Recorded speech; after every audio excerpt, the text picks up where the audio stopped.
Pada part ke-176 diambil dari light novel bab 399 sampai dengan 400, keputusan Ron dan Dante Hayran.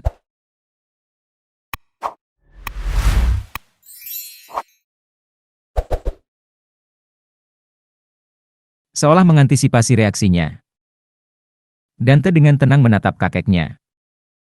Tatapannya menyusahkan hati Ron. Cucu yang ada dalam pikirannya, Dante, adalah manusia yang tangguh.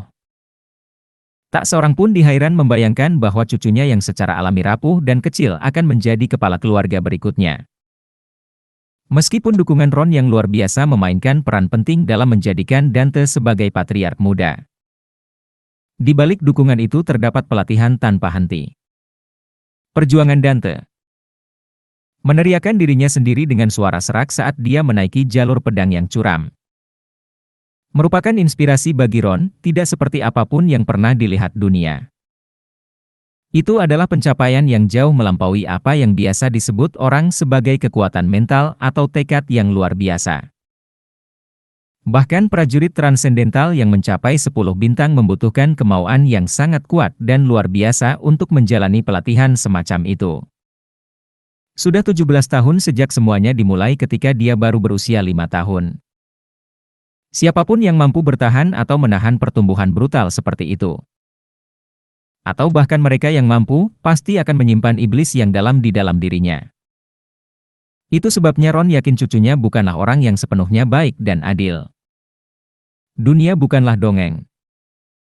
Terkadang, seseorang harus kejam seperti Ran Kandel tanpa ragu-ragu, dan di lain waktu, bermuka dua seperti Zipley. Seperti semua klan kuat lainnya, ada kalanya mereka harus melakukan segala macam perbuatan kotor. Melakukan prestasi seperti itu tanpa rasa bersalah adalah prinsip dasar untuk menjadi pemimpin suatu kelompok. Namun, bertentangan dengan apa yang dia yakini. Dante, yang dia amati sepanjang waktu, tidak pernah menyimpang sedikit pun dari kebaikan bawaannya. Ya, Dante, cucu laki-laki saya. Biasanya kamu adalah anak yang seperti itu. Tiba-tiba, pemikiran seperti itu terlintas di benak Ron. Apakah Dante menjadi patriark atau berkubang dalam lumpur?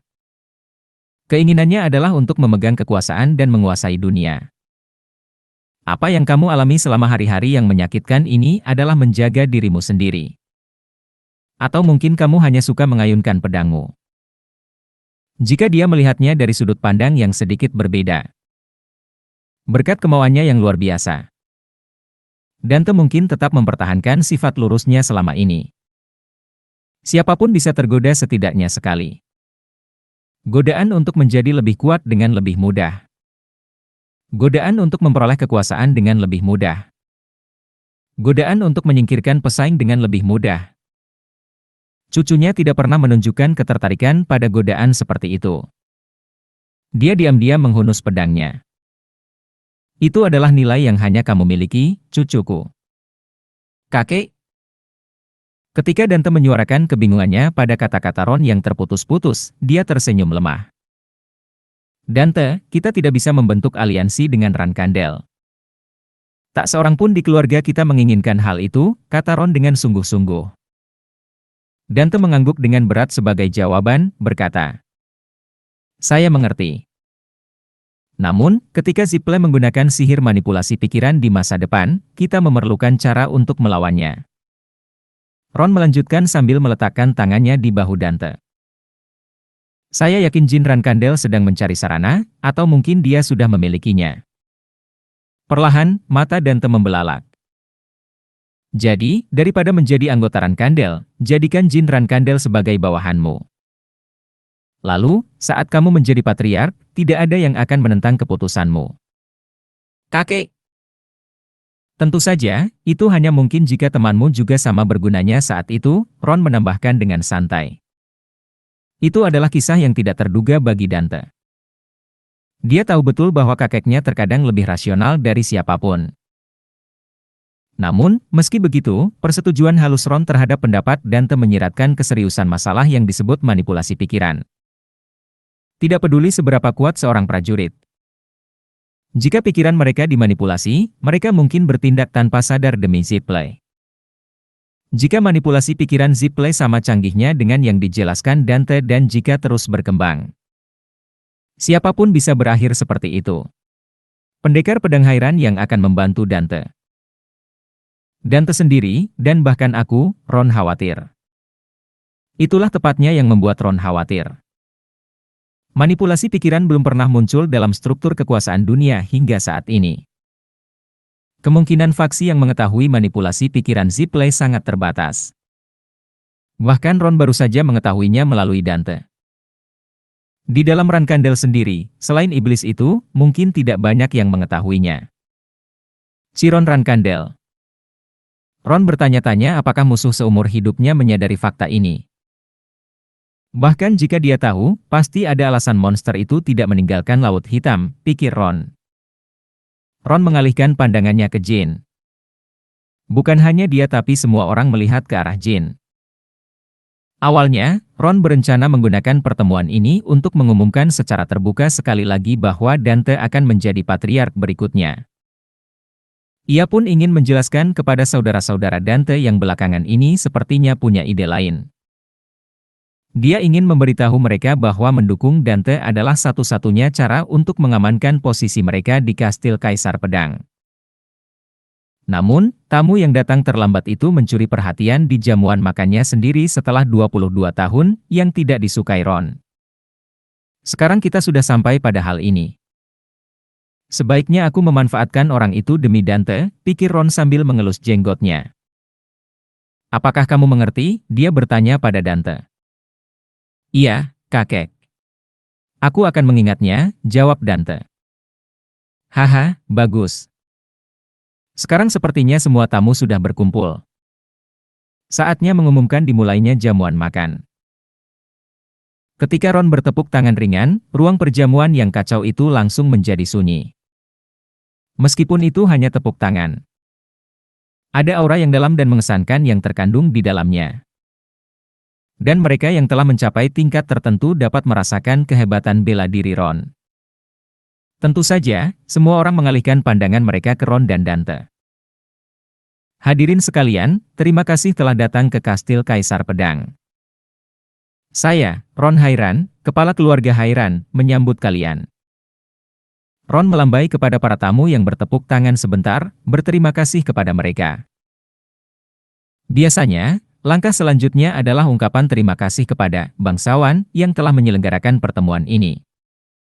Namun, seolah menunjukkan bahwa dia tidak peduli dengan keluarga kerajaan. Ron melanjutkan dengan kata-kata berikutnya. Saya mengadakan perjamuan hari ini untuk merayakan cucu saya di sini, Dante Hairan. Seperti yang Anda semua tahu. Saya terkenal karena memiliki harapan yang tinggi terhadap cucu saya. Saya yakin pemuda ini akan segera mewarisi pedang saya. Saya telah menghabiskan banyak waktu malam tanpa tidur memikirkannya. Para anggota keluarga kerajaan tidak menunjukkan tanda-tanda ketidaksenangan karena diabaikan secara terang-terangan. Sebaliknya, mereka menanggapi kata-kata Ron dengan tawa ringan. Ini mengungkapkan seberapa besar kekuatan yang dimiliki Ron di Kekaisaran Vermont. Bahkan jika ada seorang kaisar yang hadir dan bukannya bangsawan. Ron Hairan tidak akan mengucapkan terima kasih secara terpisah. Pikir Jin sambil melihat ke meja keluarga kekaisaran. Mistikus kekaisaran. Di Hufester, orang menyebut keluarga kekaisaran Vermont sebagai mistis. Itu karena mereka jarang mengambil peran utama, kecuali kaisar. Keluarga kekaisaran Vermont sering menghadiri pertemuan seperti ini. Tempat berkumpulnya tokoh-tokoh berpengaruh atau acara penting kekaisaran berlangsung. Namun, alasan keluarga kekaisaran memiliki pengaruh yang sebanding dengan tokoh-tokoh seperti Ron Hairan dan pejabat lainnya adalah karena peran mereka dalam merekrut pengawal istana dan pasukan khusus. Wewenang untuk menunjuk pengawal istana dan pasukan khusus di istana kekaisaran merupakan hak eksklusif keluarga kekaisaran. Golem hidup yang saya lihat di hutan Wantaramo mungkin adalah hasil karya keluarga kekaisaran. Aku akan segera membuktikan bahwa mereka bukanlah makhluk mistik tetapi bajingan menjijikkan. Pikir Jin sambil bertukar pandang dengan salah satu penduduk Vermont, dan mereka berbagi anggukan halus. Sementara itu, beberapa orang Hairan berdarah murni, kecuali Dante, terlihat merasa tidak nyaman. Mereka tidak secara terbuka menunjukkan tanda-tanda ketidaksenangan. Tapi tindakan duduk di kursi mereka tampak seperti siksaan. Namun, tampaknya ada orang-orang yang ingin menimbulkan masalah yang tidak perlu di hari yang penuh kegembiraan ini. Komentar Ron tiba-tiba menghapus senyumnya. Pada saat itu, para Hairan berdarah murni menyesuaikan postur mereka, tampak terkejut. Tapi Ron tidak melihat ke arah mereka. Pembawa bendera ke-12 Rankandel dan pemimpin Legiun Hantu. Tindakan Anda sangat tidak sopan, sampai pada titik di mana saya dapat menegur Anda sesuai keinginan saya. Perhatian orang-orang kembali tertuju pada Jin dan Lata. Maafkan aku, Tuan Ron. Saya meminta maaf. Ketika keduanya menjawab, Ron tersenyum lagi. Saya mengerti ini adalah masa kegembiraan masa muda. Tetapi Anda harus membayar harganya. Saya pikir saya harus menyiapkan hiburan yang sesuai untuk para tamu terhormat yang telah bergabung dengan kita hari ini. Tampaknya wajah lelaki tua ini saja tidak akan cukup. Mendengar ini, mata Lata berbinar. Karena Ghost Mercenarius berasal dari Vermont. Kedua kelompok tersebut umumnya menjaga hubungan persahabatan. Oleh karena itu, Lata memahami bahwa tawaran Ron adalah suatu bentuk bantuan. Segera, dia akan menempatkan Jin di tempatnya. Saya, pemimpin Legiun Hantu, Lata Proch, dengan senang hati menerima pertimbangan dan usulan Tuan Ron. Pada saat itu, sorak-sorai terdengar dari berbagai penjuru ruangan. Tentu saja, orang-orang berasumsi bahwa duel Jin dan Lata akan diselesaikan secara diam-diam. Jauh dari keramaian, sehingga meningkatkan antisipasi terhadap hasilnya. Tampaknya Ron Hairan secara tidak langsung meningkatkan status Dante dengan menghukum aku dan Lata, pikir Jin. Klan Hairan tidak dapat disangkal adalah salah satu klan terkemuka di dunia. Tetapi dibandingkan dengan Rankandel, status mereka agak lebih rendah. Namun, ketika Jin dan Lata berduel untuk merayakan Dante, wajar saja jika status Dante meningkat. Saya, pembawa bendera ke-12 keluarga Rankandel, menerima, kata Jin. Ron tampak puas dengan jawaban Jin dan tersenyum puas. Bagus. Kalau begitu mari kita semua menikmati jamuan makan yang sudah kusiapkan dan tak sabar menunggu pameran kedua pendekar ini di tengah malam. Saat suasana di aula pertemuan memanas dengan cepat. Sekelompok orang yang duduk di belakang Jin terlibat dalam percakapan yang hening. Berkat aksi dadakan Lata Proch, duel seharusnya semakin seru. Setelah tengah malam, Zipley dan Hairan akan menjadi musuh. Meskipun tidak ada yang memberikan perhatian khusus pada kelompok Jin, ada pengecualian. Zepirin memperhatikan mereka dengan senyum ceria. Ketika salam Ron berakhir, perjamuan dimulai dengan sungguh-sungguh. Orkestra Kekaisaran, yang dikirim secara pribadi oleh Kaisar, mengambil tempatnya dan mulai memainkan musik. Memenuhi aula dengan melodi yang menyenangkan. Kembang api meledak ke segala arah, dan kelopak bunga berwarna-warni dan cerah berjatuhan. Berbagai pertunjukan yang disiapkan oleh Vermont Magic Theater Company pun menarik perhatian semua orang.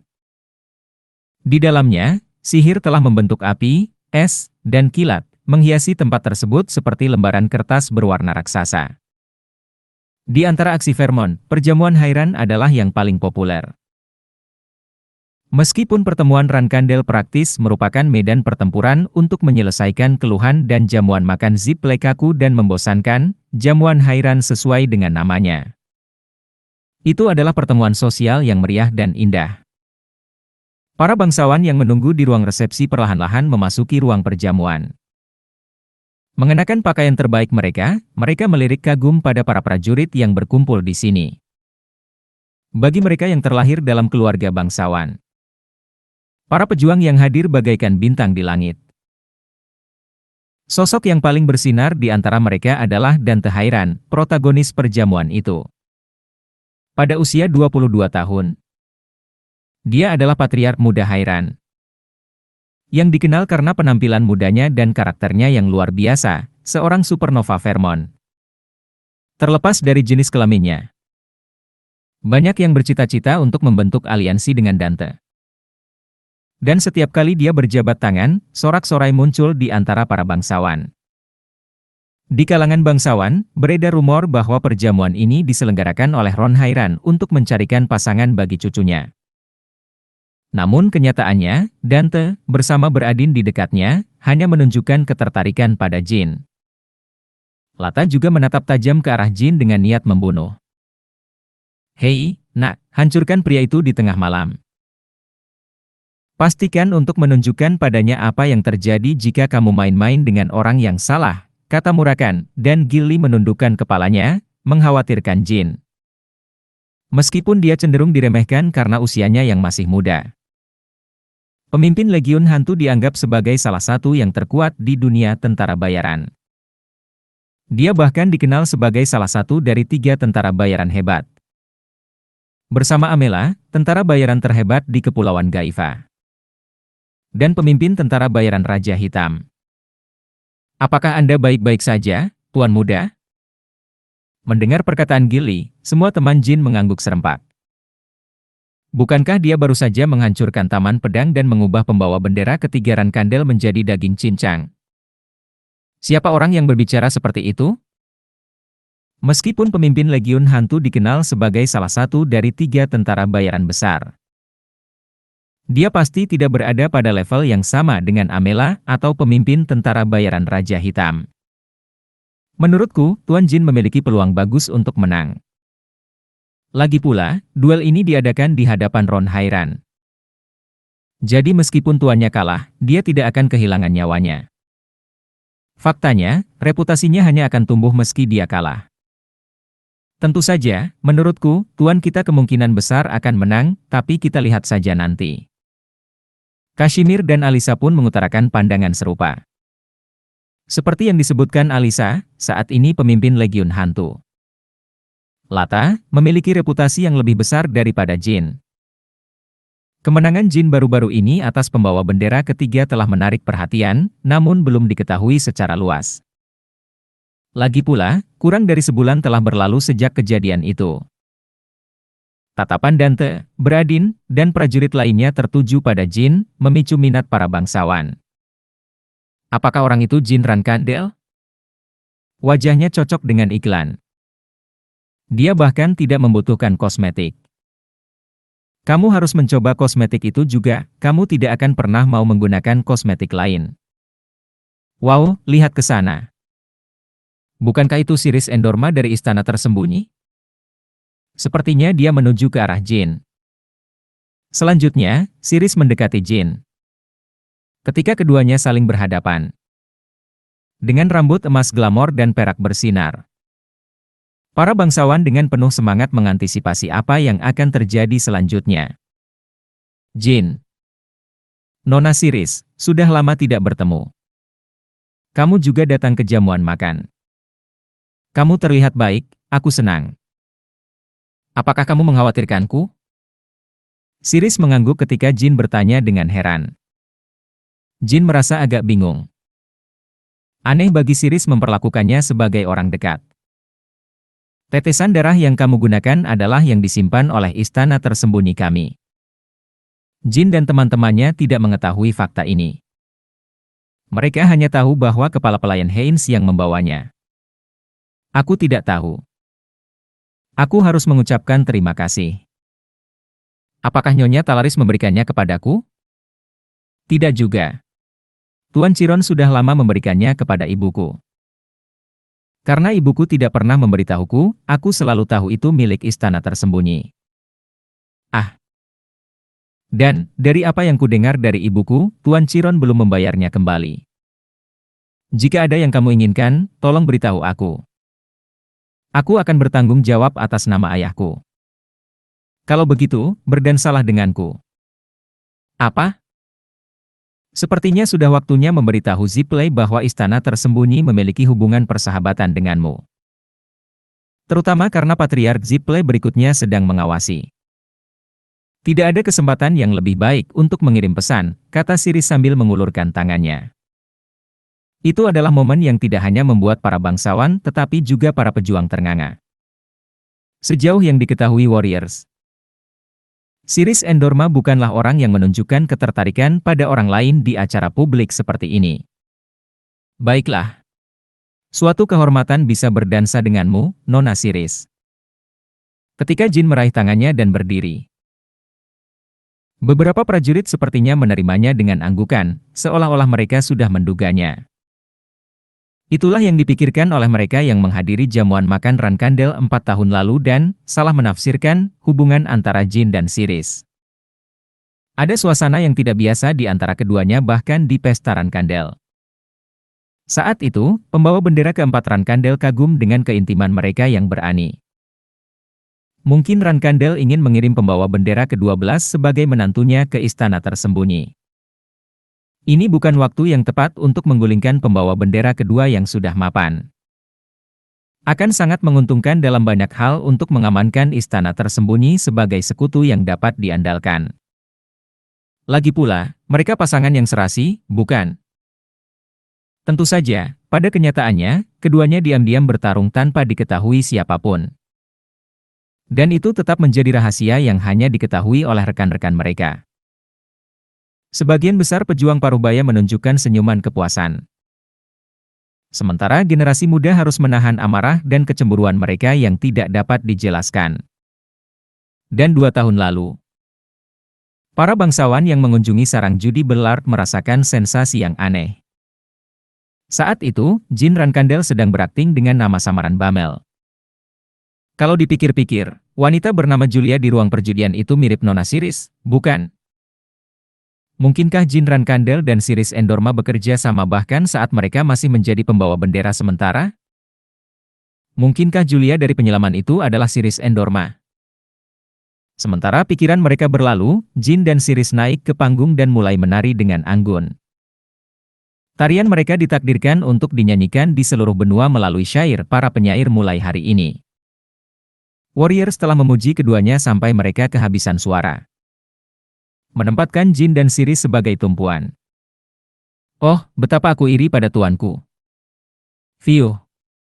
Aku bahkan tidak ingat kapan terakhir kali aku berdansa dengan seorang wanita. Ayo menari bersama. Suara bersemangat itu milik Sepirin. Tanpa disadari oleh siapapun, dia mendekati meja Jin lagi, menghindari tatapan Murakan. Aku sangat bersyukur untuk ini. Ya Tuhan. Ini. Saat Jet merespons dengan gembira, Kuikantel mencubit sisi Murakan. Artinya, pergi dan cari tahu tentang Sepirin. Apa kamu bilang namamu Sepirin? Aku akan berdansa denganmu. Oh, kamu ingat namaku? Bolehkah? Tidak, Tuan Murakan. Apakah kamu melakukan ini? Tuan Murakan? Hah? Murakan sudah pergi berdansa dengan Sepirin. Setelah melihat Sepirin terlambat, Murakan hanya bisa menghela nafas dalam-dalam. Seolah ingin mengubur dirinya sendiri dan mengepalkan tinjunya karena frustrasi. Azabache, dengan mata seperti elang, menatap punggung Murakan dan Sepirin. Pada akhirnya, Gilly yang sedang menonton, mengulurkan tangannya ke Jet. Yah, Jet. Kalau kamu tidak keberatan. Aku kewalahan, strawberry pie, maksudku, Gilly. Kali ini, Murakan memandang Jet seolah hendak membunuhnya. Faktanya, jika dia bisa membunuh dengan matanya, dia akan langsung mengubah Jet menjadi daging cincang. Jet hanya bersyukur bahkan orang seperti dia bisa menari di jamuan makan seperti itu. Kashmir pergi berdansa dengan Alisa. Kusan dan Beris melakukan hal yang sama. Di meja, hanya Kuikantel dan Enya yang tersisa, menikmati minuman.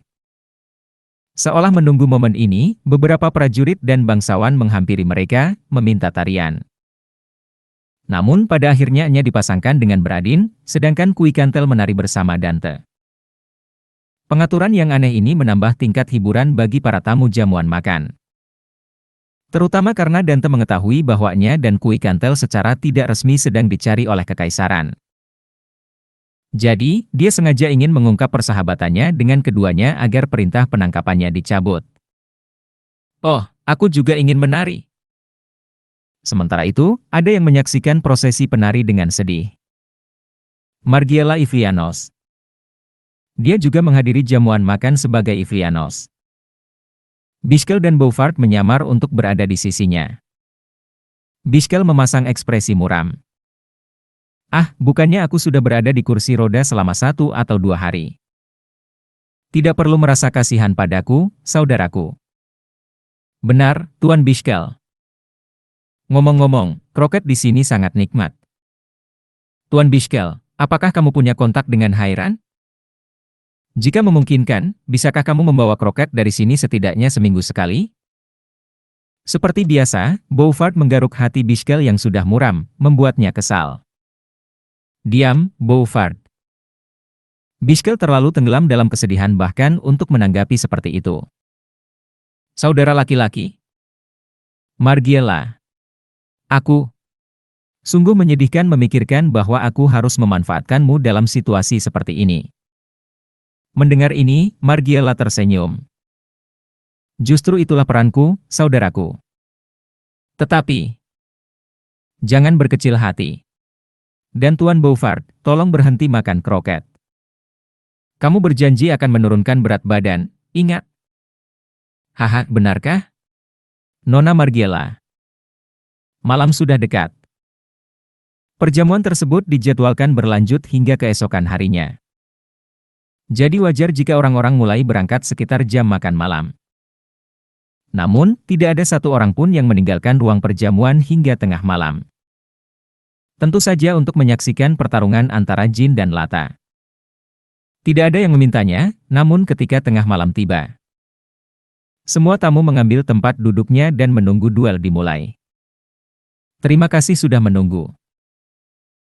Para ksatria sekarang akan membimbing kalian semua, jadi mari kita lanjutkan ke tempat latihan.